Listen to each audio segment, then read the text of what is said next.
Widowed father returns home after 3 years wrongfully imprisoned and breaks down in tears at what he sees. David Miller clutched the plastic bag containing all his belongings tightly as he stepped off the bus in the small town where he had built his life. 3 years and 2 months later, he was finally free, his innocence proven and his name cleared before the law. But when he turned the corner onto the street where his house stood, the world seemed to collapse on his shoulders. In place of the 2-story construction he had raised with so much effort, there remained only debris of rotten wood, broken roof tiles, and scattered rubble.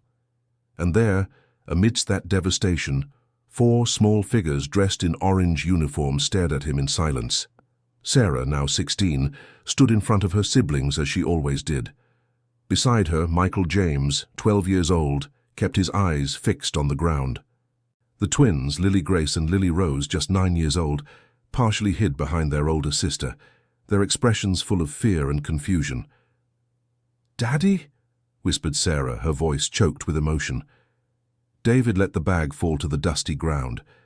Tears streamed down his face without him trying to hold them back. His children were there, alive, but they seemed like ghosts from the past he had lost. The orange uniforms from the municipal shelter were like a brand that screamed everything that had gone wrong in his absence. "My children," he managed to say, taking a hesitant step toward them.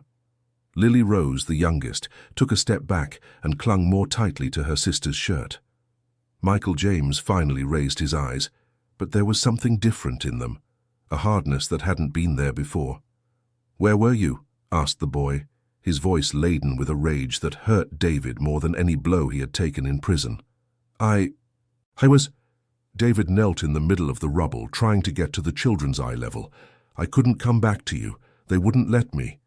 Sarah took 2 steps forward, keeping her hands protectively stretched behind her, covering her younger siblings. "Aunt Martha said you did bad things at the company, that you stole money and that's why you were arrested," she said, but there was an uncertainty in her voice that didn't match the firmness of her words. "No, my girl, I never—" David reached a hand toward her but stopped when he saw her flinch. "I never did any of that. Someone lied about me. They blamed me for things I didn't do." A middle-aged woman approached the group. She wore simple clothes and carried a clipboard. Her graying hair was pulled into a tight bun, and she observed the scene with a professional but not insensitive expression. "Mr. David Miller," she asked. "I'm Karen Fletcher, the social worker responsible for your children's case." David stood up slowly, wiping his tears with the back of his hand. "Ms. Fletcher, I didn't know they were like this," he said, gesturing toward his children's uniforms. "The children have been under the care of St. Jude's Municipal Shelter for 2 years and 4 months, explained Karen, consulting her papers. "After Mrs. Martha, who was caring for them, had a stroke and could no longer be responsible for them. Aunt Martha had a stroke." David felt as if he had been punched in the stomach. Martha was a 70-year-old woman who lived in the house next door and had offered to care for the children when he was arrested. She was the only person he had been able to trust in that desperate moment. Unfortunately, yes. She's doing well now in a care center, but she wasn't in a condition to continue caring for 4 children. Karen closed the clipboard and looked at David more intently. "Mr. Miller, I need to be very clear with you. Even with your innocence proven, there is a lengthy legal process to regain custody of the children." "Process? But they're my children." David's voice rose in pitch, and he immediately regretted it when he saw Lily Grace take another step back. "I understand your frustration, but the children have been through significant trauma. They need stability, and you need to prove you can provide it." Karen kept her tone professional, but there was compassion in her eyes. "Do you have housing, a job, the means to support 4 children?" David looked around. The wreckage of the house, his worn-out clothes, the plastic bag with a few belongings. The answer was obvious, and it hurt to admit. I just got out. I haven't had time to—" "Dad," Sarah interrupted, and for the first time since he'd arrived, her voice sounded like the girl he remembered. "The house. What happened to our house?" David took a deep breath. He knew this conversation was inevitable, but he hadn't imagined it would be there at that moment, surrounded by the wreckage of everything he had built for his family. "When I was When they took me, the company had problems, a lot of debt. They had to sell the house to pay the creditors. He knelt down again, this time closer to the children. But I will get another house. I'll work, I'll save money, and we'll live together again. Michael James let out a bitter laugh, far too mature for a 12-year-old boy. Like Mum said, she was going to get better and come back from the hospital? The silence that followed was broken only by the sound of the wind dragging dry leaves through the rubble. David felt the weight of that comparison. Elizabeth, his wife, had spent 8 months fighting an aggressive cancer before passing away 4 years ago. The children were too young to fully understand, but Michael James, who was 8 at the time, remembered the promises that were never kept. "Michael James, this is different," said David, trying to get closer to his son. "I'm here, I'm alive, and I will fight for you." "Were you here when they took us to the shelter?" asked the boy, crossing his arms. "Were you here when Lily Rose cried every night calling for you, when Lily Grace stopped talking for 3 months because she didn't understand why Daddy was gone?" Each word was like a stab to David's heart. He looked at Lily Grace, who was now completely hiding behind Sarah, only her light eyes visible.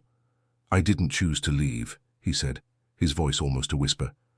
"I would never have chosen to leave you."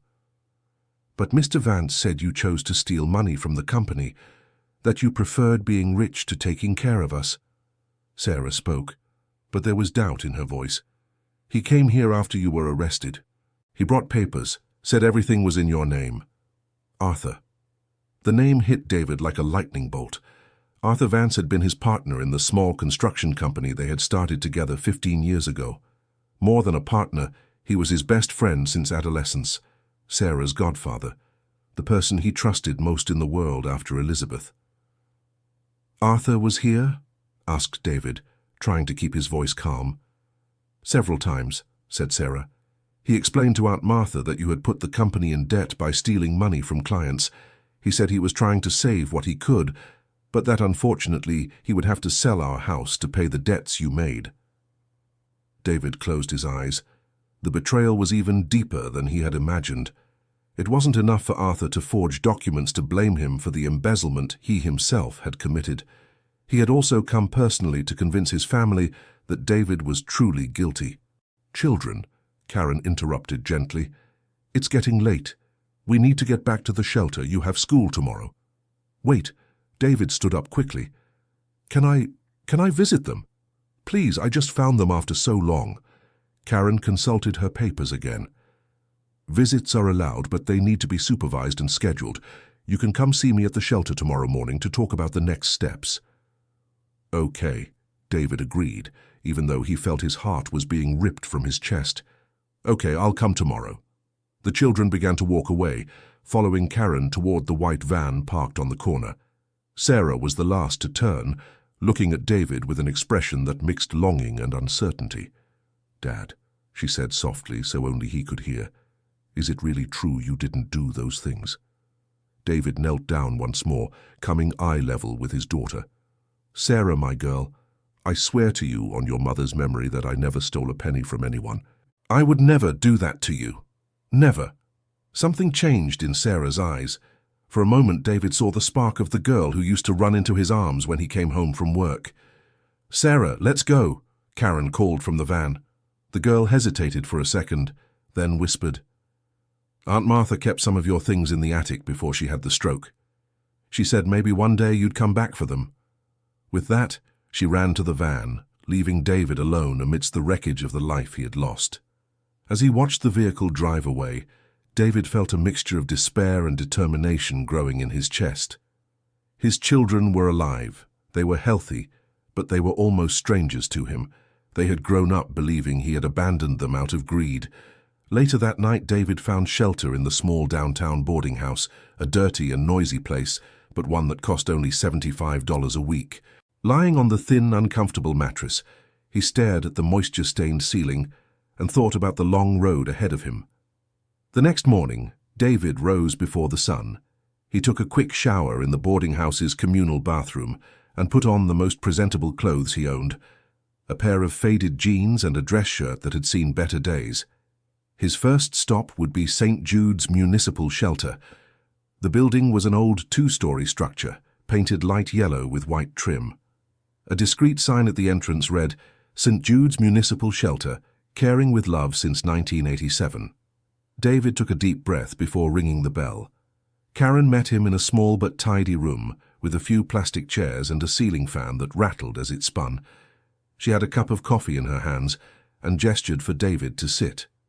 "Mr. Miller, before we talk about visits, I need you to understand the children's situation," she said, setting the cup on the table. "They are not the same as they were 3 years ago. They've been through severe trauma."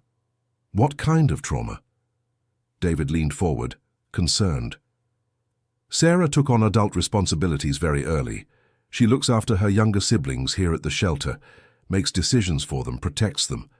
She's a girl far too mature for her age." Karen flipped through some papers on the table. "Michael James has developed behavioral problems. He's gotten into fights at school, is distrustful of adults, especially male authority figures." David swallowed hard. His son, who used to be sweet and affectionate, had become aggressive. "And the twins?" Lily Grace stopped speaking for months after they arrived here. She talks now, but only to her siblings and to me. She has frequent nightmares. Karen paused. Lily Rose developed severe anxiety. She's afraid of being alone, afraid that people will leave. She clings to Sarah all the time. Each word was like a punch to David's stomach. While he was in prison, fighting to prove his innocence, his children were suffering alone. How can I help them?" he asked, his voice choked. "First, you need to understand they don't trust easily anymore, especially you." Karen was direct but not cruel. "In their minds, you abandoned them. Even if it wasn't your fault, that's how they feel. What do I need to do to have regular visits with them?" "Having a fixed address is essential. And a job. Showing you can provide stability." She stood up and went to a file cabinet, pulling out a thick folder. "There's also the family reunification process. It will require psychological evaluations for you and the children, supervised visits that gradually get longer, until, if all goes well, you can regain custody." "How long does that take?" "It can be from 6 months to 2 years, depending on how the children react and your conditions." Karen sat back down. "Mr. David, I need to be honest. There are some complications in your case." David felt his heart race. "What complications?" "During the time you were in prison, several anonymous reports came in about your behavior. People reporting you had problems with alcohol, that you were violent with the children." She raised her hand when she saw David start to stand up indignantly. "I know the criminal charges against you were dropped, but these reports are in the children's file." "But that's a lie! Who made these reports?" David was outraged. "They were anonymous, and some came with evidence." "What evidence?" Karen hesitated, then opened the folder and took out some photos. David turned pale when he saw them.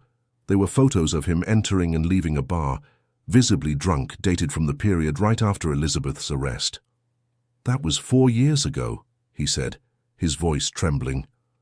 "Right after my wife died. I went through a very difficult period, but I got past it. I never drank in front of the children. I was never violent with them." "I believe you," Karen said softly.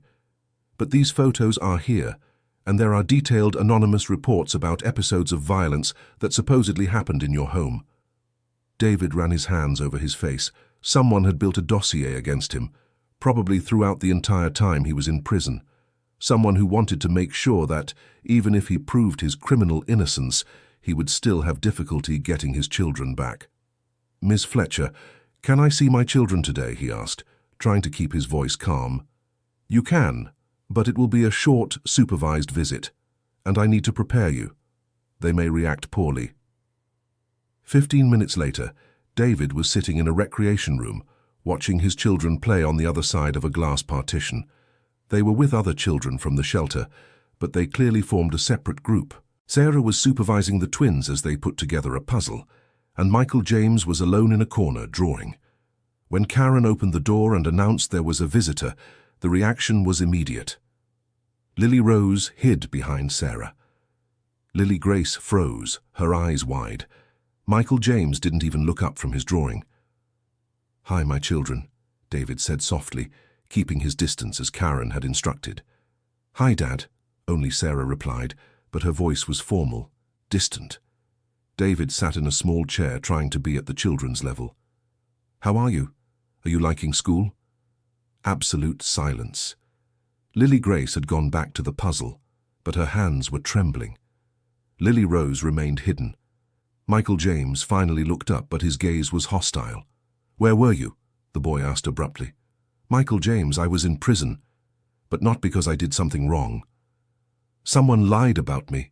David tried to approach, but the boy stepped back. "Everyone says that." "That you didn't do anything wrong." Michael James threw the pencil on the table. "But you disappeared. Mom died and you disappeared." The words cut like a razor. David took a deep breath, trying to stay calm. "Son, I didn't disappear. They took me against my will. I fought hard to get back to you." 3 years, said Michael James, and for the first time his voice cracked, revealing the pain behind the anger. 3 years, Dad. Lily Grace barely remembers you.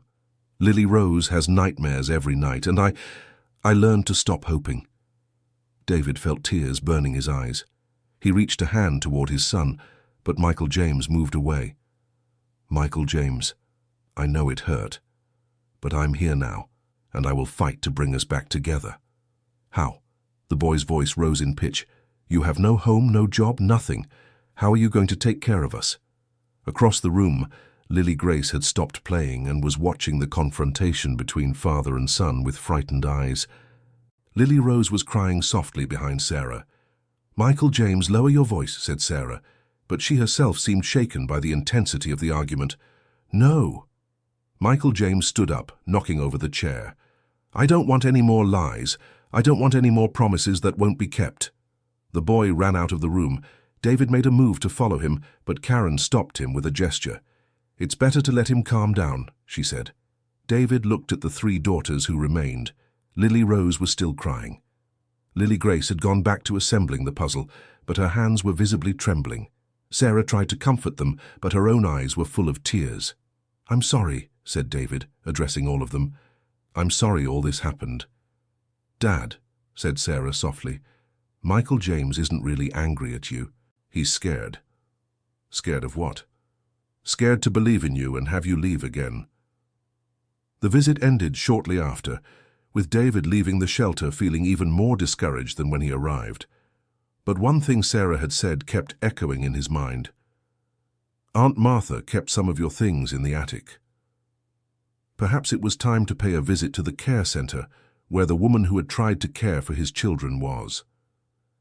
The Hope Valley Care Center was on the outskirts of the small town, a simple but well-kept building. David found Martha Higgins in a wheelchair in the garden, watching other elderly women feed birds. When she saw him, her eyes filled with tears. "David, my boy," she exclaimed, stretching out her arms. "Thank God you're back." David hugged her, smelling the familiar scent of talcum powder and soft perfume that reminded him of his own grandmother. "Mrs. Martha, I'm so sorry I couldn't help you when you got sick." "Nonsense, boy. You were unjustly imprisoned. You couldn't do anything." She held his hands. "But the children, how are they?" "They are at the shelter." David felt his voice falter. "They believe I really committed the crimes, that I abandoned them." Martha shook her head sadly. "That Arthur came here several times after you were arrested, told every story, said you had gambling debts, that you stole money from the company to bet. He brought documents, showed receipts." "You believed him?" "At first, yes," admitted Martha. "The papers looked real. And you were in prison? What else could I think?" She squeezed his hands. "But then I started to get suspicious." "Why?" "Because he was too eager for me to believe him. He came every week, always asking if the children talked about you if they asked for you. And there was something strange." David leaned in to listen better. "What was it?" "He always asked about the company papers you kept at home. I wanted to know if you had left any documents, contracts, those sorts of things. He said he needed them to settle the debts." "And did I have any?" "Yes, you did.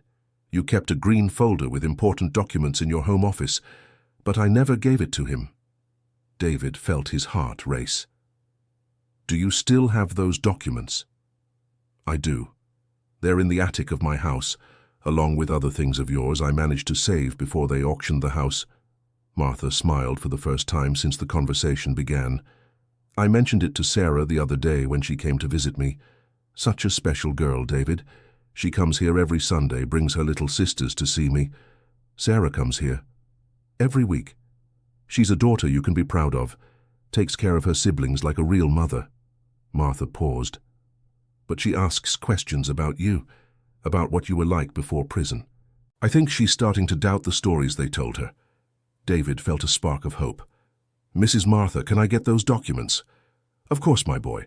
I was going to suggest that myself. My grandson Leo can take you there tomorrow. He has the key to the house. That night, David could barely sleep. If Arthur was so interested in the company documents, there was something important in them, something that could definitively prove his innocence, not just to the law, but to his own children. The next morning, David met Leo, a young man in his 20s who worked as a mechanic. They went to Martha's house, a simple but charming building with a well-kept garden. Grandma always says you're a good person, Leo commented as he opened the door. She never believed those stories about you. In the attic, David found 3 cardboard boxes with his belongings, clothes, family photos, some books, and finally the green folder he was looking for. Inside it, besides old contracts and company documents, was something that made his heart stop. Copies of emails exchanged between him and Arthur 3 days before his arrest. David read the emails with growing disbelief. In one of the messages, he questioned Arthur about discrepancies in the company's accounting books. Arthur responded evasively, promising explanations that never came.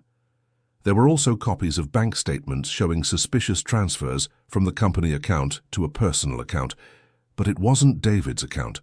The most shocking was an email David had completely forgotten. On the eve of his arrest, he had written to Arthur saying he would hire an independent accountant to audit the company's finances. Arthur's response had been, "Don't worry about that now, David. Let me handle everything." The next day, David had been arrested. With the documents in hand, David sought out the lawyer who had defended him in his criminal case, Atara's Harrison Sterling. The office was downtown, in an old but well-maintained building. Atai Harrison, a 50-year-old man with graying hair and gold-rimmed glasses, greeted David with a genuine smile. "David, how is your readjustment going?" "Complicated, counselor. Very complicated." David told him about the situation with his children and showed him the documents he had found. Atara Harrison studied the papers for long minutes, occasionally uttering exclamations of surprise. "David, this here is pure dynamite," he finally said. "These emails prove you were investigating the irregularities, not committing them. Can this help me get my children back?" "It can help, and a lot. But there's a problem." Atai Harrison took off his glasses and cleaned them thoughtfully. "Arthur has managed to build a very convincing narrative about you over these 3 years. It won't be easy to tear it down." "What do you mean?" He didn't stop there. Even after his criminal conviction was overturned, he continued spreading rumors about you in the small town. "Just yesterday, I spoke with the owner of the grocery store near your old neighborhood. He said that Mr. Vance stopped by last week asking if you had returned, and commenting that it was dangerous for a man like you to be loose." David felt the anger grow in his chest. "He's trying to stop me from getting my children back." "Exactly. And there's one more thing." Atara Harrison Sterling leaned over the desk. "I suspect the anonymous complaints that reached the shelter came from him. The pattern is the same. Very specific information about your personal life that only someone close would know." "What can we do?"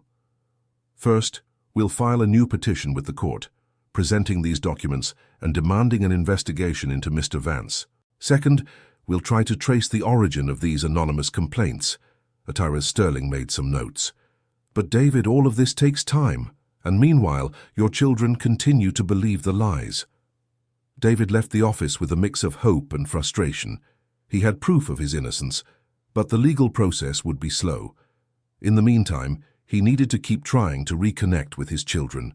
Dear listener, if you're enjoying the story, please take a moment to like and especially subscribe to the channel. It helps us a lot as we're just starting out. Now continuing. In the following days, David established a routine. In the morning, he looked for work. In the afternoon, he had supervised visits at the shelter. The evenings were dedicated to studying the documents and preparing his defense. He got a job as a construction laborer at a downtown site. The work was heavy and humiliating for someone who had once owned his own company, but it paid enough for him to get by and save up to rent a small house. The visits with the children remained difficult. Michael James maintained his hostility, though David noticed it was gradually lessening. Lily Grace had started to speak a few words to him, mainly hi and bye. Lily Rose still hid, but every now and then she stole curious glances in her father's direction. Sarah was the one showing the most progress. During one of the visits, she asked to speak with David in private. "Dad, I went to visit Mrs. Martha on Sunday," she said. "She told me. It's very kind of you to do that. She said things different from what Mr. Vance said about you." David felt his heart race but tried to stay calm. "What kind of things?" "She said you cried a lot after Mom died, that you worked too much to try to forget the pain, but that you would never stop taking care of us." Sarah paused. "Is it true?" "It's true, my daughter. When your mother died, I didn't know how to go on, but you were my reason to live." "And about the money? About you stealing from the company?" David took a deep breath. This was the moment he had hoped for, but also feared. "Sarah, I never stole a single cent. The one who stole was Mr. Vance, and when I found out, he framed me to avoid getting caught. But he showed documents, fake documents. I have the proof of my innocence, and soon everyone will know the truth." Sarah was silent for a long time, processing the information. "Dad, can I ask you something?" "Of course. If you really are innocent, why don't you fight harder to prove it? Why don't you shout, get angry, demand that people believe you?" The question surprised David. "Because I learned something in prison, my daughter. Shouting and getting angry doesn't make people believe you. It only makes them more afraid. The truth needs to speak for itself." "And will the truth come out?" "Yes, it will. And when it does, I want you all to be ready to come home with me." That night, David was in his room at the downtown boarding house when he received an unexpected visit. Leo, Mrs. Martha's grandson, knocked on the door with a worried expression. "Mr. Miller, I need to talk to you," he said, looking nervously from side to side. "What is it, Leo?" "This afternoon, a man showed up at my grandma's house asking about you. He wanted to know if you had been there, if you had taken anything." David felt a chill run down his spine. What did this man look like? Tall, grey hair, well-dressed. He was driving a black car. When I said I didn't know anything, he kept insisting. He offered me money to tell him if you had been there. "And did you tell him?" "Of course not." Leo seemed offended by the suggestion. "But you need to be careful. The guy had a look about him like he doesn't take no for an answer." David thanked Leo, and after the young man left, kept thinking about the situation. Arthur knew he was free and was trying to find out what David might have found at Martha's house. That meant there really was something incriminating in the documents. The next day, during work, David casually mentioned Arthur and the old company to his colleagues. One of the bricklayers, a middle-aged man named Bill, reacted immediately. "Arthur Vance, the owner of Vance Construction?" he asked. "You know him?" "Not personally, but my brother-in-law worked for him last year. Said the guy is really shady, pays the workers in cash, never signs the official work papers, always finds a way to avoid paying labor rights." David absorbed the information. Arthur was using the company he had stolen from him to continue his illegal activities. "Does your brother-in-law still have contact with people who work there?" "Yeah, he does. Why do you ask?" "I'm trying to gather information about him. It's a long story." Bill studied him for a moment. "You're the David who was his partner? The one who went to prison?" David hesitated, but decided to be honest. "Yes, I am." "Man, everyone in the small town has heard your story. But you know what? I always thought it was strange that you went to prison and he stayed free since you were partners." "Why strange?" "Because, usually, when there's theft in a small company like that, Either both are involved or neither is. It's rarely just one. Bill lowered his voice. My brother-in-law said the people who work for him mention that he has a lot of money for the size of the business. Big house, imported car, always traveling. David felt he was on the right track. Arthur hadn't just framed him. He had used the stolen money to expand his business and build a life of luxury. That afternoon, during the visit to the shelter, David noticed something had changed. Michael James wasn't in the recreation room with his sisters. Where's Michael James? He asked Miss Fletcher. He had an episode at school today. Got into a fight with a classmate and was suspended, she explained. He's grounded in his room. Can I talk to him? You can try, but he's very upset. David found Michael James lying on one of the beds in the boys' dormitory, staring at the ceiling. The boy didn't even look over when his father approached. Michael, what happened at school? Nothing that concerns you. David sat on the bed next to him. Son, I know you're angry with me, but I care about you. I've always cared. Michael James finally turned to look at him. A boy in my class said his father told him you're dangerous, that people should stay away from our family because you all might be criminals too. David felt anger rise like lava in his throat. And what did you do? I punched him in the face. Michael James sat up in bed. I told him he was lying, that my dad wasn't a criminal. Then he said if you weren't a criminal, why were you in prison for 3 years? And I didn't know how to answer. David moved closer to his son, who this time did not pull away. Michael James, can I tell you something that happened to me when I was about your age? The boy shrugged, but David noticed he was listening. My father worked at a shoe factory. One day, they discovered someone was stealing leather and reselling it. My father was accused because he was the one who controlled the inventory. He was fired, and the story spread all over the small town. And was he guilty? He wasn't. The thief was his boss, who used my father as a scapegoat. But back then there was no way to prove it. There were no cameras or computers like today. My father went months without getting a job because everyone thought he was a thief. And then? Then the real culprit was caught stealing somewhere else. The truth came out, but it took almost a year. During that time, I got beaten up several times at school because the boys said I was a thief's son. Michael James absorbed the story in silence. That's why I don't get angry when you fight for my sake, David continued. I know how painful it is when people speak ill of someone you love. But Dad, how can I defend you if I'm not even sure you're innocent?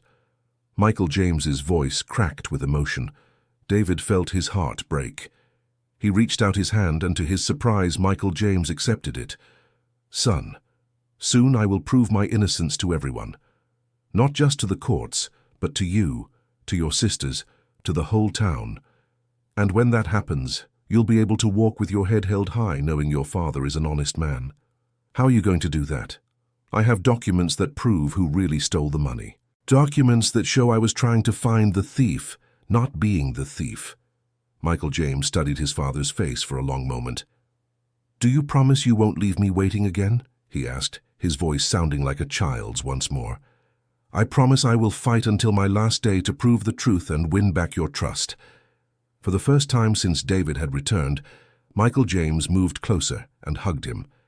It was a hesitant hug, still full of fear, but it was a start. The following week, Atira's Harrison Sterling called with news. David, we managed to trace the origin of at least 2 of the anonymous complaints. They were made from a public phone, but there are security cameras in the area. And there's one more interesting thing, he paused dramatically. Arthur is trying to sell Vance Construction. Sell? Why? Probably because he knows we're investigating. He wants to liquidate his assets and maybe leave town before the truth comes out. David felt a renewed urgency. If Arthur fled, it would be much harder to prove his guilt. Doctor, isn't there any way to speed up the process? I'm trying, but I need more evidence. You wouldn't have access to anything else from the company's past, would you? David thought for a moment. Maybe. There was a secretary who worked with us, Brenda. She always distrusted Arthur. If she's still in town, it's worth a try. Look for her. David remembered that Brenda Fletcher lived in a working-class neighborhood in the south part of town. She was a woman in her 40s, a single mother of 2. who had worked at the company from the beginning, always efficient and discreet, but David remembered noticing her discomfort in the last few weeks before his arrest. He found Brenda's house on a cobblestone street, a simple but well-kept building. When she opened the door and saw him, her expression went through several stages: surprise, fear, and finally something that seemed like relief. "David!" she exclaimed. Come in quickly." The living room was small but cozy, with old but well-maintained furniture. Brenda offered coffee and sat on the edge of an armchair, clearly nervous. "I heard you got out of prison. How are you?" "Trying to rebuild my life, and trying to definitively prove my innocence." Brenda lowered her eyes. "David, I need to ask your forgiveness for something." "Forgiveness for what?" "Because I knew." She raised her eyes, which were full of tears. "I knew that Arthur was stealing from the company, and I did nothing to warn you." David felt his heart race. "You knew? How?" "I controlled all the paperwork that came in and out of the company.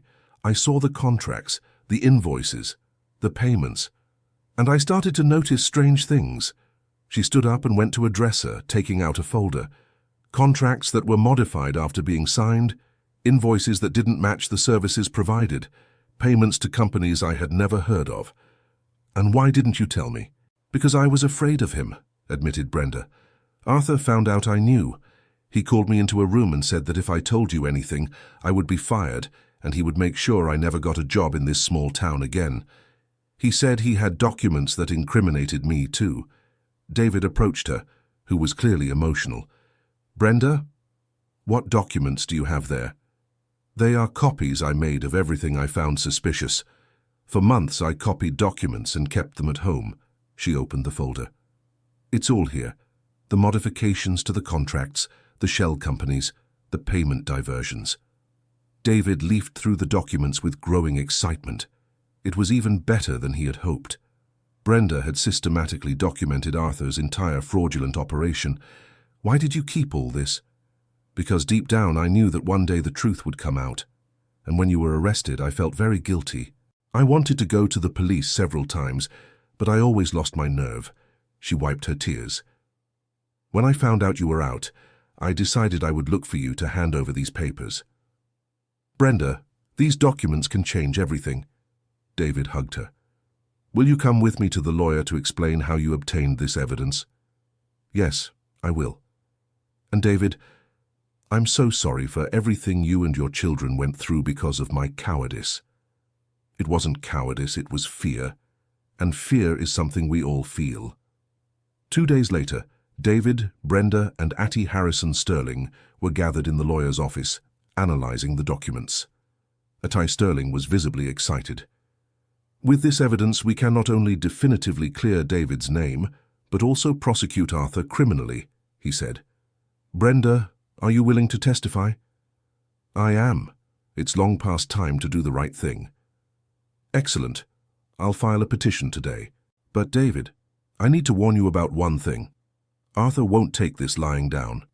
When he finds out we're moving against him, he might try something desperate." As if it were a premonition, David's phone rang at that exact moment. It was Karen, from the shelter, and she seemed agitated.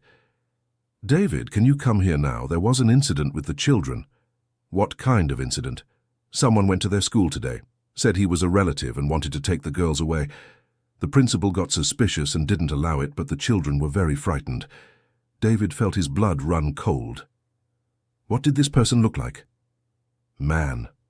Tall. Well-dressed. Said he was the children's uncle.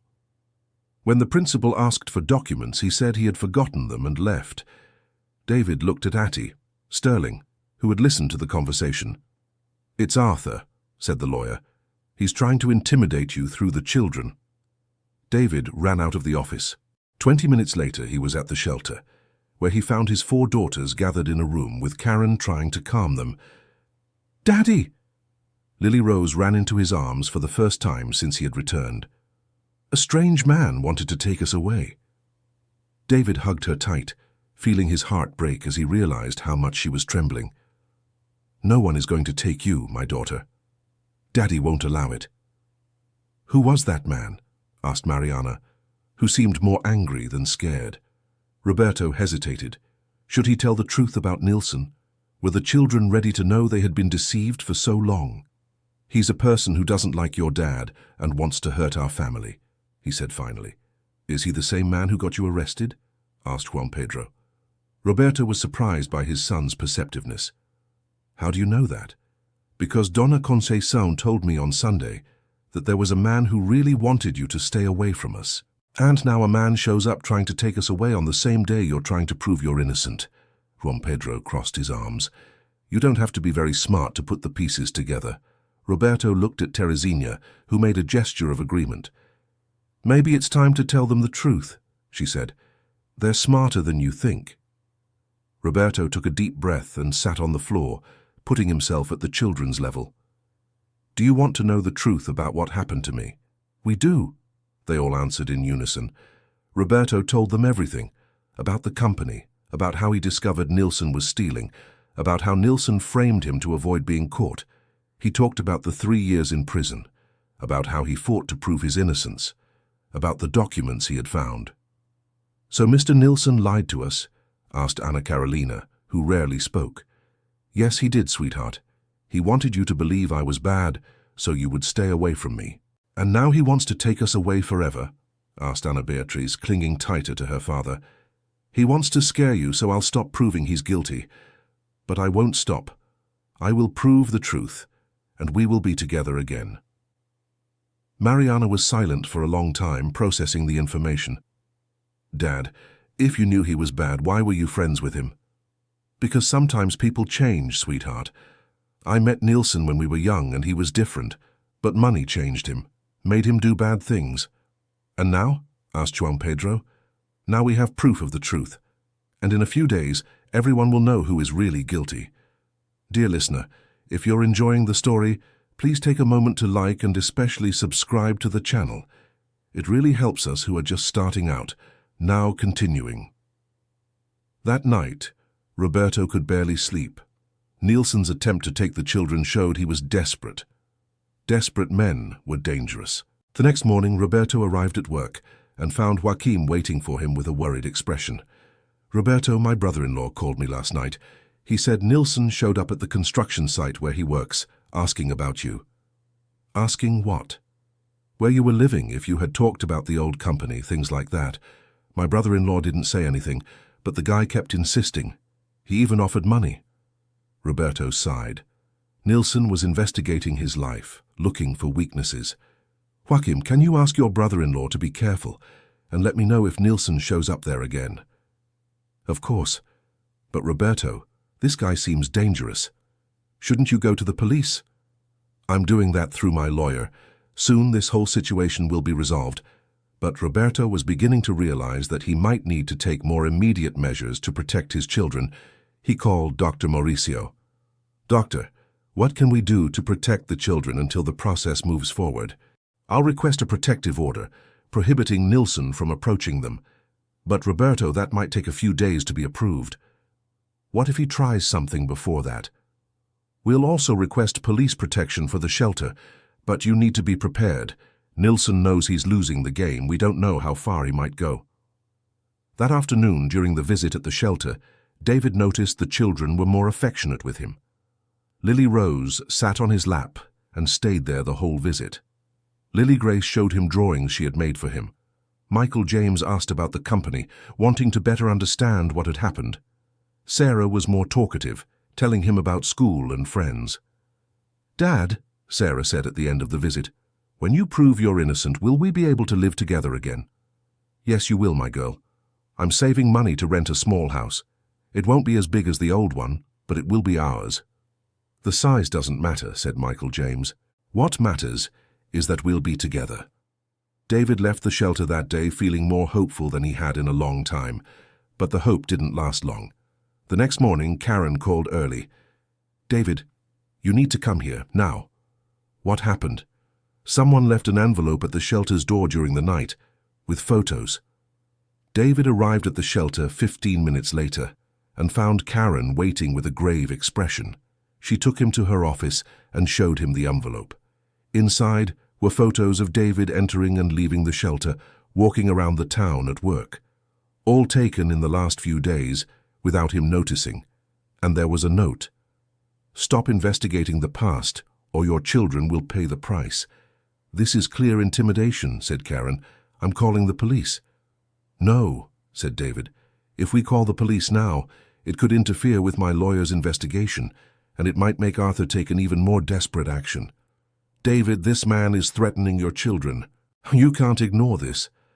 "I'm not ignoring it, but I need to think carefully about the next step." David spent the rest of the day tormented. If he continued with the investigation, he would be putting his children at risk. If he stopped, he would never be able to completely clear his name and regain their trust. That night at the downtown boarding house, he was lying down thinking when he heard a soft knock on the door. It was Leo, once again with a worried expression. "Mr. Miller, I need to talk to you, but not here." They went to a nearby bar, choosing a table in the back, away from other customers. "What is it, Leo?" "This afternoon, that man showed up again at my grandma's house. This time he wasn't alone, he had 2 other guys with him, really big guys." Leo lowered his voice. "They forced their way in and ransacked the whole house." David felt his stomach churn. "Is your grandmother okay?" "She is. Luckily she was here with me, getting some medical tests done. But they turned everything upside down. It seemed like they were looking for something specific. Did they find it? I don't know. The house was a mess. But there's something strange." Leo hesitated. "The neighbors said they specifically asked about a green folder, the folder with the documents. Arthur knew exactly what he was looking for." "Leo, your grandmother needs to stay away from the house for a few days. These people are dangerous." "I already thought of that. She's going to stay here at my place until this situation is resolved." Leo paused. "Mr. Miller, what did you do that made these guys so desperate?" David briefly told him about the documents and the investigation. Leo listened to everything in silence. "You need help," he said finally. "This Arthur guy won't stop there." "Help how?" "I have some friends, people who work in security, who understand these things. If you want, they can keep an eye on the shelter, your place, things like that." David hesitated. Accepting help from security could complicate the situation even more. "No, Leo, thank you, but I need to handle this within the law." The next morning, David found Atty Harrison Sterling already waiting at the office with news. "David, I managed to speed up the process. The judge will review our petition today. But I need to warn you, Arthur Vance hired a very expensive lawyer, and it seems he won't accept the accusations without a fight." "What kind of fight?" "He's claiming you forged the documents in prison, that this whole story is an attempt to blackmail him." David Miller couldn't hide his anger. "And Brenda Fletcher's testimony?" "He's saying you planned it all together, that she was your accomplice from the start and is now trying to save herself." "That's ridiculous." "It is ridiculous, but it might work if we don't have even more compelling evidence." Atman Harrison Sterling leaned back in his chair. "David, are you absolutely sure there isn't any other document that could help us?" David thought for a moment.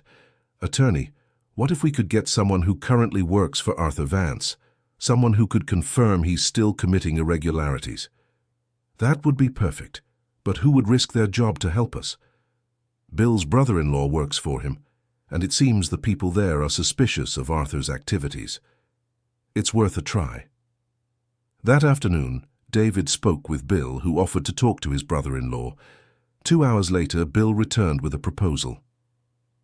"My brother-in-law agreed to talk to you, but it can't be in a public place.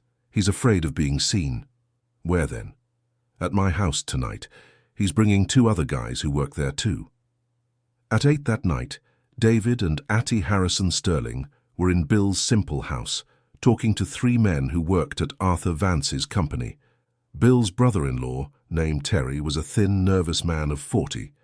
With him were Frank, a 50-year-old carpenter, and Sean, a young electrician. "Look, Mr. Miller," Terry began, "we know who you are and what happened, and to tell you the truth, we always thought it was strange." "Why?" "Because Arthur Vance was never one to share anything with anyone," said Frank. "The idea of him having a partner always seemed forced, and after you were arrested, he changed a lot." "Changed how?" "Got richer overnight," explained Sean. "Bought a new house, an imported car, started traveling, and the company grew way too fast." Can you prove any current irregularities? The three looked at each other, and Terry took a deep breath. We can show you something, but if they find out it was us, we lose our jobs and maybe worse, he said. Arthur has some heavy contacts. What kind of thing can you show? Asked Atty Harrison Sterling. Photos of projects he charges clients for but doesn't execute. Documents about materials he buys with fake invoices. Recordings of conversations where he tells us to lie about the progress of the work. Terry lowered his voice. And there's something more serious. What? He's embezzling money from a public housing project the city contracted him for. He took the money and never started the work. When they ask, he says he's waiting for document clearance. Atty Harrison Sterling leaned forward. Do you have proof of this? We do, said Sean, pulling a cell phone from his pocket. I recorded a conversation where he explains to the accountant how to falsify the work progress reports. Atty Harrison Sterling listened to the recording with growing attention. It was exactly the kind of proof they needed. Current, specific, and unequivocal. With this, we can not only clear David's name, but also put Arthur Vance in jail, said the lawyer. Are you willing to testify? If you can guarantee we'll have protection, yes, said Terry. Because Arthur won't like this one bit. 2 days later, RTI. Harrison Sterling filed a new petition, this time with the recordings and statements from the employees. The judge scheduled a hearing for the following week, but Arthur Vance wasn't waiting passively. The day after the new petition was filed, David received a phone call. David Miller? The voice was cold, controlled. Speaking. This is Arthur. I think we need to talk. David felt his blood run cold. It had been over 3 years since he'd heard his former partner's voice. We have nothing to talk about, Arthur. I think we do, about your children, for example. The threat was clear. David tried to keep his voice calm. If you lay a finger on my daughters... Easy, David. It doesn't have to go that way. We can resolve this like civilized men. Arthur paused. How about we meet tomorrow, at the park where they used to play? Noon.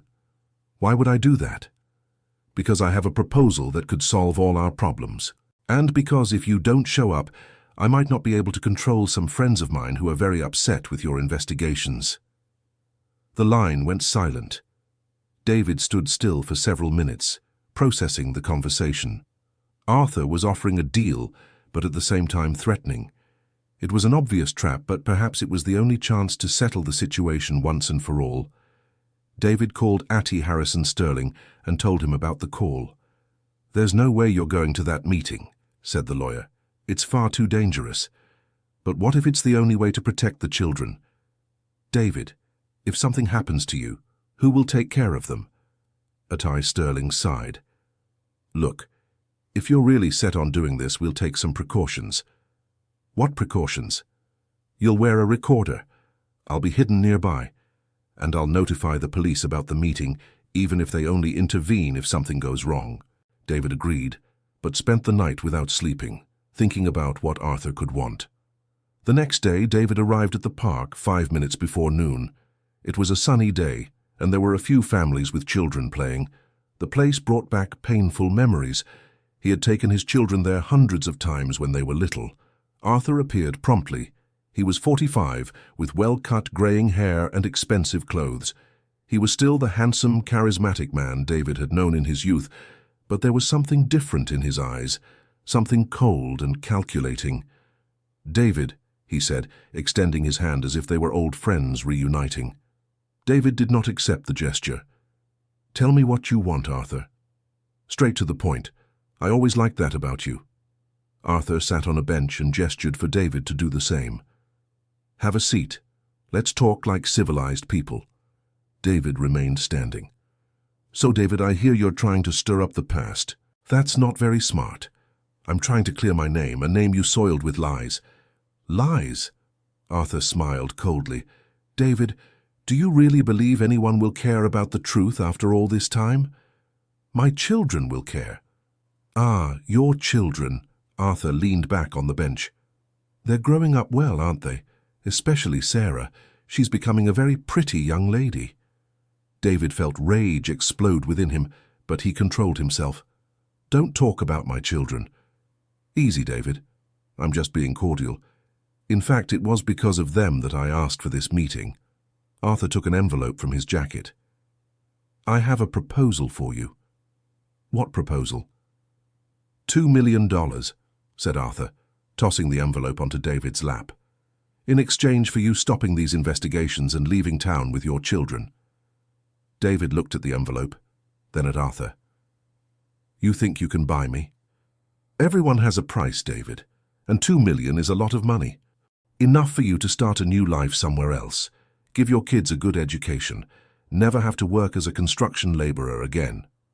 And in return, you sign a document saying you made up all these accusations against me out of revenge. You drop all the lawsuits, and you disappear from my life forever." David threw the envelope back at Arthur. "I'm not interested." "Are you sure?" Arthur took the envelope and stood up. "Because the alternative won't be very pleasant for you, or for your children." "Are you threatening me? I'm offering you an elegant way out, but if you prefer the hard way—" Arthur shrugged. "David, you spent 3 years in prison. You know how the law of the jungle works. Out here it's not much different. And you think you can intimidate me like you intimidated Brenda?" Arthur smiled, but this time the smile didn't reach his eyes. "Brenda learned to mind her own business. It's a shame you're more stubborn. What did you do to her?" "Nothing much. I just explained it would be better for her family if she didn't get involved in matters that don't concern her." Arthur began to walk away. "You have until tomorrow to reconsider my offer, David. After that, I can no longer guarantee your safety or that of your daughters." David stood still in the park for a few minutes after Arthur left, processing the conversation. The threat had been clear and specific, and the mention of Brenda worried him. He immediately called her. "Brenda, are you okay? Did Arthur come to see you?" "David." Her voice was trembling. "Where are you? I need to talk to you in person." "Why? What happened?" "I can't talk on the phone. Meet me at the square near my house in an hour." David felt his stomach turn, but he agreed. An hour later, he found Brenda sitting on a bench in the square, her eyes swollen from crying. "Brenda, what happened?" "David, I can't help you anymore," she said without looking at him. "I need to withdraw my testimony." "Why?" "Because last night 2 men showed up at my house. They said if I didn't stop making up lies about Arthur, something bad would happen to my children." David sat down beside her. "Did they hurt you?" "No, but they made it clear they could. They showed me pictures of my boys leaving school, going to English class, playing in the street." She finally looked at David, and he saw pure terror in her eyes. "David, I have 2 children to raise alone. I can't take that risk. Brenda, if you give up now, Arthur will know that threats work, and he can do this to other people." "I know, but my children are more important than justice." She stood up. "David, I'm sorry, truly, but I can't help you anymore." David watched her walk away, feeling the weight of defeat. Without Brenda's testimony, his position became much weaker, and now Arthur had shown he was willing to threaten innocent people to protect his secrets. That night, David called Atty Harrison Sterling and told him about the 2 encounters. "David, the situation is getting very dangerous. Perhaps it's time we request police protection for you and the children." "What if the police can't protect us? What if involving the police makes Arthur even more desperate? What if we don't involve them and he hurts someone?" David fell silent, tormented by the decision. "Doctor, even without Brenda's testimony, we still have the documents I found and the testimony of the current employees. Isn't that enough?" "It might be, but it will be a much harder battle. And now we know Arthur is willing to do anything to win." David spent another sleepless night, weighing his options. In the morning, he made a decision. He called the shelter and asked to speak to Karen. "Karen, I need to talk to my children. It's urgent." "David, you sound worried. Did something happen?" "Yes, but I'll explain when I get there." An hour later, David was gathered with his 4 children in the shelter's recreation room. Karen remained in the room at David's request. "Kids, I need to tell you something very important, and I need you to listen to me carefully." The four of them drew closer, sensing the seriousness in their father's tone. "You remember I said I was proving my innocence, that I had documents that showed the truth?" "We remember," said Sarah. "Well, the person who put me in prison found out, and now she's trying to stop the truth from coming out." "How?" asked Michael James. "By making threats, trying to scare the people who want to help me." Lily Grace moved closer to her father. "Is he going to hurt us?" David pulled her into a hug. "No, my daughter, I won't let anyone hurt you. But that's why I needed to talk to you." "What do you mean, Dad?" asked Sarah, with a wisdom beyond her 16 years. "I mean that it might be safer if you stayed at the shelter a little while longer, until this whole situation is resolved." "No," exclaimed Michael James. "We just found each other again. You can't leave us here." "Michael James, it's not that I want to leave you, it's that I want to protect you." "Dad," said Sarah softly, "are you afraid that if we stay close to you, this man might try to hurt us to intimidate you?" David was impressed by her maturity. "Exactly, my daughter. And if we stay away from you, will you keep fighting to prove your innocence?" "I will." Sarah looked at her siblings, as if making a decision for all of them. "Dad, we want to stay with you." "Sarah." "No, Dad. Listen."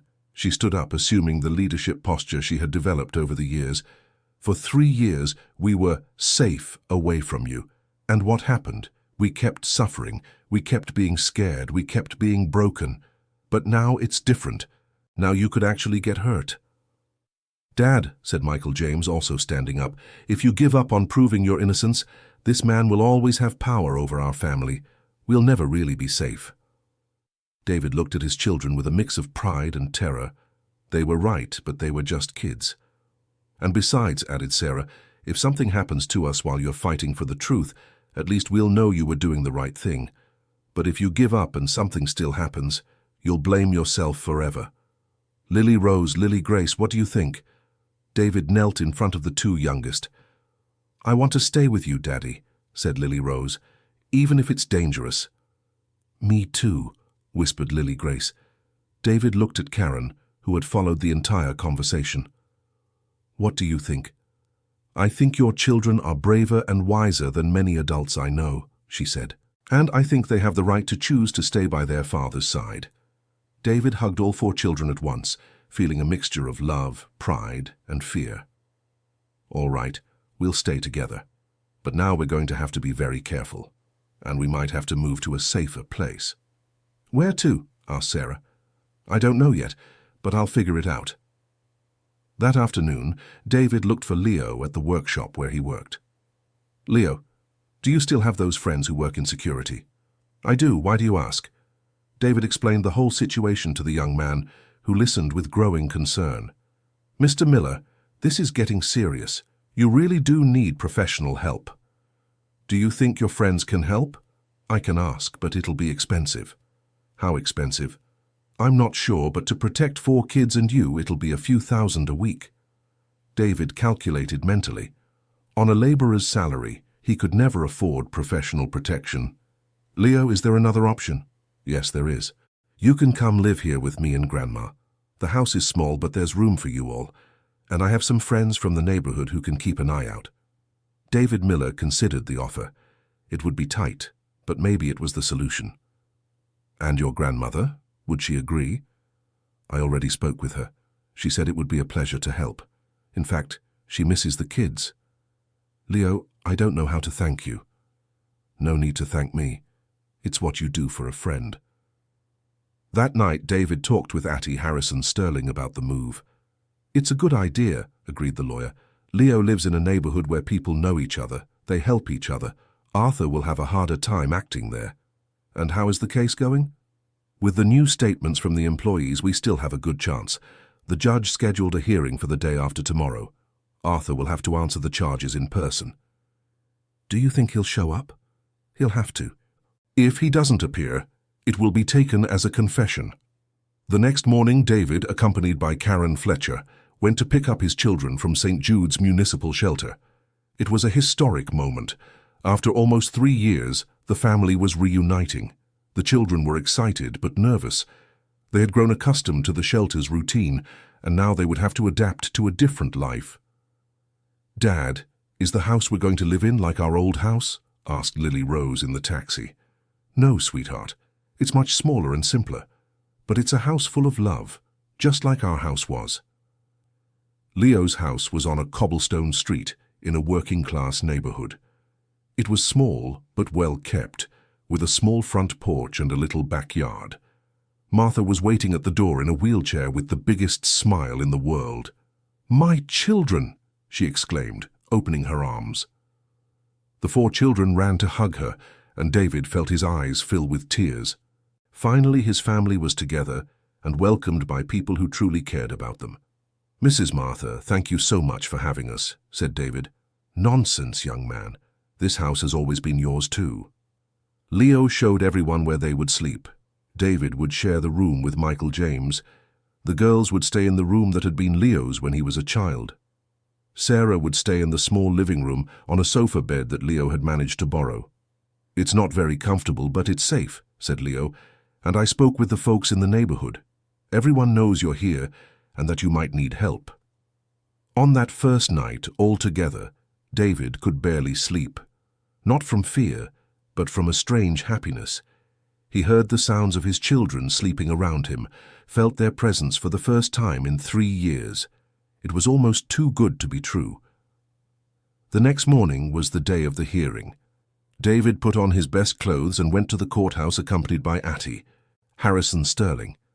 The courthouse was full of people, but David immediately saw Arthur on the other side of the room, dressed in an expensive suit and accompanied by 2 lawyers. When their eyes met, Arthur smiled coldly and made a throat-slitting gesture. The hearing began with Atty Harrison Sterling presenting the evidence, the original documents, the employee recordings, the written statements. Arthur's lawyer tried to discredit each piece of evidence, claiming they were all forged or obtained illegally. When it was Arthur's turn to speak, he stood up with all the confidence in the world. "Your Honor, David Miller is a bitter man who spent 3 years in prison and now wants revenge on me because he can't accept that he was guilty of his own crimes," he said, with a firm and convincing voice. "All this evidence was fabricated with the sole purpose of falsely incriminating me." "And the recordings made by your own employees?" asked the judge. "Your Honor, I have no way of knowing if those recordings are genuine or if they were edited. Furthermore, the employees in question were fired for just cause 2 weeks ago for stealing materials. Clearly, they are trying to get revenge." David felt his heart sink. Arthur had anticipated him, firing the employees and disqualifying their testimonies. Atty Harrison Sterling stood up. "Your Honor, the employees were dismissed only after they learned they would testify against the defendant. It's obvious this is retaliation." "Prove it," said Arthur's lawyer. The hearing lasted 3 hours. In the end, the judge said he needed to analyze all the evidence and would give his decision in a week. David left the courthouse feeling defeated. Arthur had prepared very well, systematically disqualifying every piece of evidence. "Atty Sterling, our chances are bad, aren't they?" "I won't lie, David. Arthur played his hand very well. But we still have the original documents, and those are very hard to dispute." That night at Leo's house, David told the family how the hearing had gone. The children listened in silence, sensing the worry in their father's tone. "What if the judge doesn't believe us?" asked Sarah. "Then we'll have to accept it and move on," said David. "What's important is that we're together and we know the truth." "Dad," said Michael James, "no matter what the judge decides, I believe in you, and I think that's what really matters." David hugged his son, moved. After so many years of distrust, he had finally regained his children's trust. In a way, that was already a victory. But the war wasn't over yet. The next morning, Leo woke David up early. "Mr. Miller, there have been some strange guys hanging around the street since last night. Cars that aren't from the neighborhood. People just watching." David looked out the window and saw a black car parked on the corner, with 2 men inside. "Are they the same guys from yesterday?" "Some are, some aren't. It looks like they're taking turns." David sighed. Arthur was keeping up the pressure even after the hearing. "Leo, do you think they'll try anything?" "For now, it seems they're just watching. but we'd better stay alert. During breakfast, David explained the situation to the children. You can't leave the house alone. If you need to go to school, either I or Leo will take you. How long will it be like this? Asked Lily Grace. Until the judge makes a decision. If I win the case, these men will have to stop bothering us. And if you lose, asked Michael James, always direct, then we'll have to think about moving to another town. The week passed slowly, with the family living practically under siege. David continued working, but Leo drove him to and from work every day. The children went to school accompanied by neighbors who offered to help. Dear listener, if you're enjoying the story, please take a moment to leave a like and especially subscribe to the channel. It helps us a lot as we're just starting out, now continuing. Finally, the day of the decision arrived. David was at work when Atiran Harrison Sterling called. David, the judge wants everyone to appear in court at 2 in the afternoon to hear the verdict. All parties? Yes. And David, prepare yourself for any outcome. At 2 in the afternoon, David was back in court, this time accompanied by his 4 children, who had asked to be present. Leo and Martha also came to give moral support. Arthur was there, confident as ever, but David noticed he seemed nervous. His hands trembled slightly, and he kept looking at the door as if expecting someone. The judge entered, and everyone stood up. He was a man of about 60, with white hair and a serious but not severe expression. Gentlemen, I have carefully analyzed all the evidence presented in this case, he began. This is a complex situation, with serious accusations from both sides. David felt his heart race. After thorough analysis of the original documents, recordings, testimonies, and defense arguments, I reached the following conclusions. The silence in the courtroom was absolute.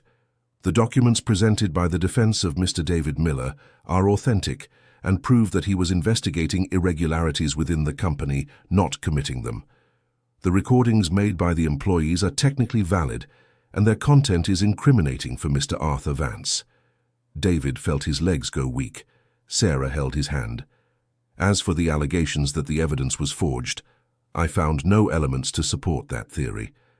On the contrary, the consistency of the documents and the convergence of the testimonies suggest veracity. Arthur was turning pale.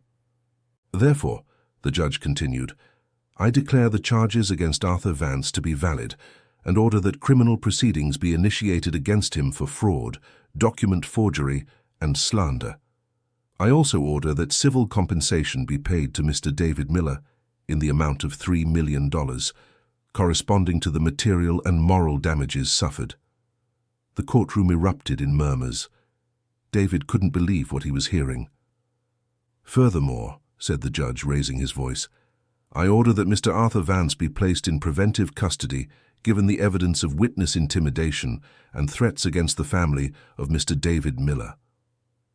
2 police officers approached Arthur, who finally lost his composure. This is a mistake, he shouted. You'll regret this. I have contacts, I have powerful friends. Mr. Vance, said the judge calmly, your threats only confirm my decision. Officers, remove the defendant. As Arthur was led away in handcuffs, he looked directly at David. This isn't over, he shouted. You have no idea what's going to happen to you and your family. But the words no longer had the same effect. David was holding the hands of his 4 children, tears streaming down his face. Finally, after so many years, the truth had prevailed. Outside the courthouse, the family was surrounded by local journalists wanting to know about the case. Atiran Harrison Sterling took charge of speaking with the press, while David took the children to a more private spot. Dad, is it really over? Asked Lily Rose, still unable to believe it. It's over, my daughter. Now everyone knows Daddy is innocent. And the bad man won't bother us anymore? Asked Lily Grace. No more. He's going to be in jail for a long time. Michael James, who had remained silent throughout the hearing, finally spoke. Dad, I'm sorry I didn't believe you from the start. David knelt in front of his son. Michael James, you were a child who lost your mother and then your father.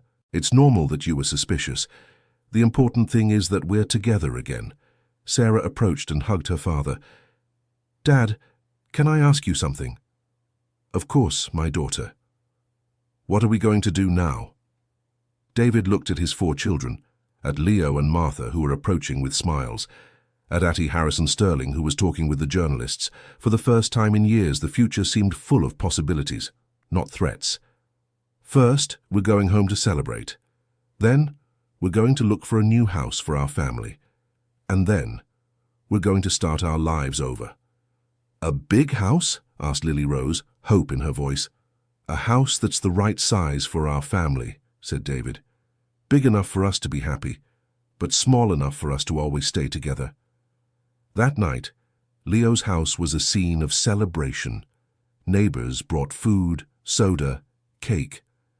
For the first time in a long while, there was real joy in the air. David was on the small porch, watching his children play in the yard with other kids from the neighborhood, when Atty Harrison Sterling approached. "David, I need to talk to you about some practical matters." "What matters?" "The civil compensation of $3 million will take a few months to be released, because it will depend on the sale of Arthur's assets. But I've already managed to have all his assets frozen to guarantee the payment." "And the employees who helped me? Will they have any problems?" "I've already spoken with them. With Arthur's conviction, they are free to seek employment wherever they want, and they will probably be called as witnesses in the criminal trial as well." David nodded, satisfied. There were still bureaucratic details to resolve, but the main part was done. "Attorney, I don't know how to thank you for everything you've done for me." "David, the truth is, cases like yours are rare. Usually when someone is wrongfully convicted, they can never fully prove their innocence. You were lucky to have kept the right documents and to have found people willing to help." "It wasn't luck," said David, looking at his children. "It was the strength of knowing I had a family that needed me, even when they themselves didn't know it." 3 months later, David was standing in front of a 2-story house on a quiet street, holding the keys in his hands. It wasn't as big as the old family home, but it was perfect. 3 bedrooms, a spacious living room, a full kitchen, a backyard for the children to play in. "Is it really ours, Dad?" asked Lily Grace, still not believing it. "It's ours, my dear, bought with honest money and plenty of love." The children ran inside, exploring every room, deciding who would get which bedroom. David stayed outside for a few minutes, absorbing the moment. Leo approached, carrying one of the boxes with the family's belongings. "So, Mr. Miller, how does it feel to be a homeowner again?" "I feel grateful. Grateful to have people like you in my life." David put his hand on the young man's shoulder. "Leo, without you and your grandmother, I don't know what would have happened to us. We did what had to be done, and we'll always be here if you need us." "I know, and you will always be part of our family." David entered the house and found his children gathered in the living room, sitting on the floor because they still didn't have enough furniture. "Dad," said Sarah, "can we have a family meeting?" "Of course. What do you want to talk about?" "We want to establish some rules for our new life," said Michael James. "What kind of rules?" "First," said Lily Rose, "we will always tell each other everything. We will never again have secrets that could hurt our family." "Second," continued Lily Grace, "we will have dinner together every day, and each one will tell about their day." "Third," said Michael James, "once a month we will visit Mrs. Martha and Leo so we never forget who helped us. And fourth," concluded Sarah, "we will never give up on each other again, no matter what happens." David felt his eyes fill with tears again. "They're perfect rules. I accept all of them." "There's one more," said Sarah. "Every Sunday we will go to the cemetery to visit Mom, to tell her how our family became strong again." David hugged all 4 children at once, there on the floor of the empty living room in the new house. "I love you more than anything in the world," he said, "and I promise we will never be separated again." 6 months later, David was at the inauguration of his new company, Miller and Sons Construction. It was small, just him and 3 employees, but it was honest and thriving. The first project had been to completely renovate St. Jude's municipal shelter, a job David did for free as a way to repay the care his children had received. Karen had been moved by the renovation, especially by the playground David had built in the backyard. "David," she said during the playground inauguration, "you've transformed this place. The children are so much happier now." "It was the least I could do. This place took care of my children when I couldn't be with them. Sarah, now 17, had become a confident and determined young woman. She was in her final year of high school and planned to study psychology to work with traumatized children. She constantly helped other families in the neighborhood who were going through difficulties. Michael James, 13, had become a calm and studious boy. He had a knack for math and helped David with the company's calculations. He still felt anger over the lost time, but had learned to channel that anger into motivation to study and grow. Lily Grace, 10, had become a talkative and affectionate girl. She loved to draw and was always making cards and gifts for family and friends. She was the one who most enjoyed cooking with her father on weekends. Lily Rose, now 9, was the most extroverted in the family. She made friends easily at school and was always organizing games in the backyard of their new house. She had developed a passion for gardening and tended to a small flower bed David had made for her. One Sunday night, after a family dinner, David was helping Lily Grace with her homework when she asked a question that took him by surprise. "Dad, were you really mad at the man who put you in prison?" David stopped writing and looked at his daughter. "I was, sweetheart, but I'm not anymore." "Why?" "Because anger doesn't build anything. It only destroys. And I want to build good things for our family." "But he did really bad things to us." "He did. But in the end, he taught us something very important." "What?" "That a real family doesn't give up on each other. That love is stronger than lies, and that the truth always comes out even if it takes a while." Lily Grace thought for a moment. "Dad, if he hadn't done those bad things, do you think our family would be as close as we are now?" The question surprised David with its depth. "I don't know, sweetheart. Maybe not. Sometimes the bad things that happen to us teach us to value the good things we have. So maybe we should thank him?" David smiled, impressed by the wisdom of his 10-year-old daughter. "Maybe so, sweetheart, but we thank him by continuing to be a strong and happy family." A year after the court decision, David received a letter at the company. It was from Arthur, written in prison. "David, I know you probably don't want to read this letter, but I need to write to you.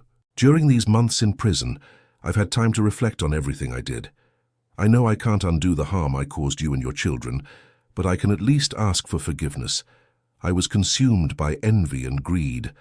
I saw how you were a dedicated father and an honest man, and it irritated me. When I started stealing from the company, I knew it was wrong, but I couldn't stop, and when you started to suspect, I panicked. Framing you was the worst decision of my life. I not only destroyed our friendship, but I almost destroyed an entire family. During the years you were in prison, I would see your children around the small town and feel remorse, but my pride wouldn't let me confess. I don't expect you to forgive me. I don't deserve forgiveness, but I wanted you to know that your strength and dignity taught me what it really means to be a man of character. I hope you and your children are very happy. Arthur." David read the letter twice, then put it away in his desk drawer. He felt neither anger nor pity, just a distant sadness for how things could have been different if Arthur had made better choices. That night, during the family dinner, David told them about the letter. "Did he ask for forgiveness?" asked Sarah. "He did." "And you're going to forgive him?" asked Michael James. David thought for a moment.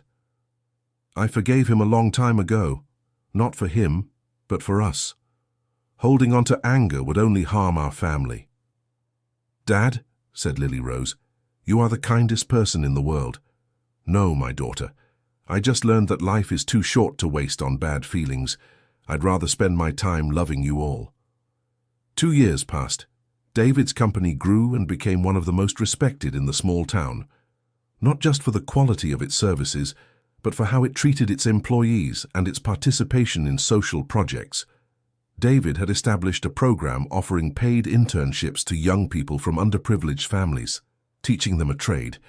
Many of his employees were former residents of St. Jude's Municipal Shelter who had grown up and needed opportunities. Sarah had entered university to study psychology, as she had planned. On weekends, she did volunteer work at the shelter, helping children who had experienced family trauma. She had become a role model for other young women who wanted to overcome difficulties. Michael James, now 15, worked part-time at his father's company during school breaks. He had a knack for administration and helped David with accounting and project planning. He dreamed of studying civil engineering to modernize the family business. Lily Grace had discovered a talent for music and played guitar at school performances. David had bought her a used instrument, and every Sunday morning the family gathered in the living room to listen to her play. It was one of the most special moments of the week. Lily Rose had become a little entrepreneur, selling the vegetables and flowers she grew in the backyard to the neighbors. David was proud to see the determination and creativity of his youngest daughter. One Sunday in December, the family was gathered for lunch when David made an announcement. "Kids, I have some news for you." "Good or bad?" asked Lily Grace, always direct. "Good, very good," David smiled. "The company has grown so much that we've received an offer to open a branch in the state capital." "And are you going to accept it?" asked Sarah. "That will depend on you all, because if we accept, we might have to move." "Move to another city?" Lily Rose looked worried. "But I like it here. I have friends, my garden. I know my daughter. That's why I want you all to think carefully before we decide." "Dad," said Michael James, "wherever our family is together, that will be the right place for us." "But what about Mrs. Martha and Leo?" asked Lily Grace. "They will always be our family, no matter where we live, and we can always visit them." The family decided they needed a week to think about the offer. Over the following days, each one spoke with David individually about their fears and expectations. Sarah was worried about leaving university in the middle of her course. Michael James wanted to know if he would have the same work opportunities at the company. Lily Grace was afraid she wouldn't make new friends. Lily Rose didn't want to leave her garden. The following Sunday, during the family meeting, they reached a decision. "Dad," said Sarah, speaking for everyone, "we've decided we want to stay here." "Why?" "Because this is where we rebuilt our family, where we learned to be strong, and where we have friends who are like family too." She looked at her siblings, who agreed. "The company can grow, but it doesn't have to be far from home." David smiled, proud of his children's maturity. "You know what? I was hoping you'd say that, because I don't want to leave here either." "So you're not going to accept the offer?" asked Michael James. "I am going to accept it, but in a different way. I'm going to recommend one of my longest-serving employees to manage the branch in the capital. Our family will stay here, taking care of what we built." 3 years later, David was at Sarah's psychology graduation. She had been chosen as the class speaker, and her speech moved the whole family. "My story began with a loss. I lost my mother very young, and then I lost my father for 3 years, not because he died, but because he was unjustly separated from us. During those years, I learned that family isn't just who shares your blood, but who shares your tears, your struggles, and your victories. I learned that the truth may take time to appear, but it always does. That love is stronger than lies, and that we should never give up on the people we love, even when all seems lost. I chose psychology because I want to help other families overcome trauma like ours. I want to be for other children what some special people were for me and my siblings when we needed it." "Dad, thank you for never giving up on us, even when we gave up on you. Thank you for teaching us that a real family is one that rebuilds after every storm, stronger than before." David cried throughout the entire speech, surrounded by Michael James, Lily Grace, Lily Rose, Martha, Leo, and Karen, who had become a loving, extended family. After the graduation, the family went to dinner at a special restaurant. It was the first time they had a big celebration since they were reunited. "Dad," said Lily Grace, now 13, "can I ask a serious question?" "Of course, my daughter." "Did you ever think our family wouldn't manage to stay together again?" David reflected on the question. "There were moments when I was very afraid that you would never be able to trust me again, but give up? Never, because you are the reason I breathe." "Even when we were kind of mean to you at the beginning?" asked Lily Rose, now 12. "You weren't mean. You were hurt and scared, and you had every right to be." Michael James, now 18 and about to start engineering school, raised his glass of soda. "A toast to our family," which went through the fire and came out stronger. Everyone raised their glasses and toasted. There, in that moment, David knew that every day of suffering, every tear shed, every moment of despair had been worth it. His family was reunited, stronger and more united than it had ever been. 5 more years passed. David, now 52, was at Sarah's wedding. She had met Ethan during college, a young psychologist who worked with at-risk children. He was a kind and dedicated man who had won not only Sarah's heart, but the entire family's. "Dad," said Sarah as he walked her down the aisle, "thank you for teaching me how to recognize a man of character." "How so?" "Ethan reminds me of you. He doesn't give up on people, even when they give up on him. He believes in goodness, even when the world shows cruelty." David kissed his daughter's forehead before giving her away to the groom. "Be very happy, my daughter." During the reception, David danced with each of his daughters. Lily Grace, now 18 and studying music, had composed a special song for her sister's wedding. Lily Rose, 17, had personally taken care of all the floral decorations, using gardening knowledge she had been developing since she was little. Michael James, a graduate engineer, had taken over the technical management of the company. He was a serious and competent young man, but maintained the sensitivity and affection that had always characterized the family. At the end of the party, David was sitting at a table watching his family dance and talk, when Martha, now 82 but still sharp, approached in her wheelchair. "David, my son, you did it," she said. "Achieved what, Mrs. Martha?" "Building a real family. A family that no lie, no malice can destroy." David looked around. Sarah was dancing with her husband, radiant with happiness. Michael James was talking seriously with some invited engineers, already doing professional networking. Lily Grace was playing guitar in a corner, surrounded by young people admiring her talent. Lily Rose was explaining different types of flowers to a group of children.